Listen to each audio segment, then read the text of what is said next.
নমস্কার। দীর্ঘ প্রায় 500 বছর ধরে বহু বাধা বিপত্তির পর কোর্টে বিভিন্ন ঐতিহাসিক প্রমাণ দেওয়ার পর অবশেষে 22শে জানুয়ারি সারা বিশ্বের সকল সনাতনীদের কাছে বহু প্রতীক্ষিত এই রামলালার মন্দির অবশেষে উদ্ঘাটন হতে চলেছে।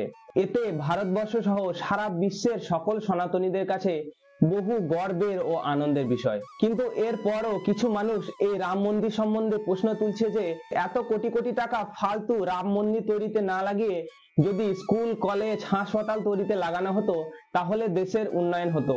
তো তাদের জন্য বলি, স্কুল কলেজে ছাত্রছাত্রীরা সভ্যতা শিখতে যায়, আর সভ্যতা আসে সংস্কৃতি থেকে। আর ভারতের সংস্কৃতি হচ্ছে প্রভু শ্রী রাম। আর হাসপাতাল দেশেতে কম নেই, তাহলে কি দেশের সকলেই সুস্থ আছেন? নেই।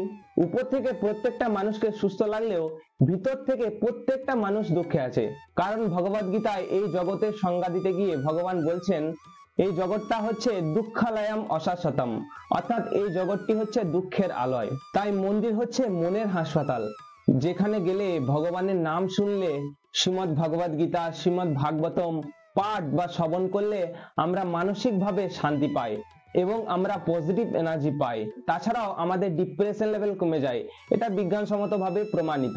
আর রোজগারের দিক দিয়ে যদি দেখেন, মন্দিরের আশেপাশে বিভিন্ন ধর্মশালা, হোটেল, দোকান প্রভৃতি তৈরি হচ্ছে এবং ভবিষ্যতে আরো হবে।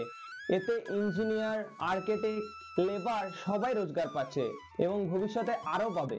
রেল স্টেশন থেকে মন্দির পর্যন্ত আসার জন্য অটোওয়ালা, রিক্সাওয়ালা, ট্যাক্সিওয়ালা সকলেই ব্যবসা পাচ্ছে।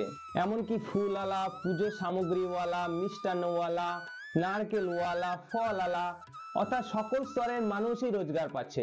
তাছাড়া বিভিন্ন মন্দিরে দেখা যায় যে মন্দিরের এলাকার অসহায় মানুষরা সেই মন্দিরে আশ্রয় নেয় এবং সেখানে তারা ফ্রিতে পোশাক, প্রসাদ প্রভৃতি পেয়ে থাকে। এতে সকল স্তরের মানুষেরই খুব লাভ হয়। এভাবে দিন দিন রামলালার পর্যটন বাড়বে এবং রাজ্যের ও দেশের ইকোনমি বাড়বে।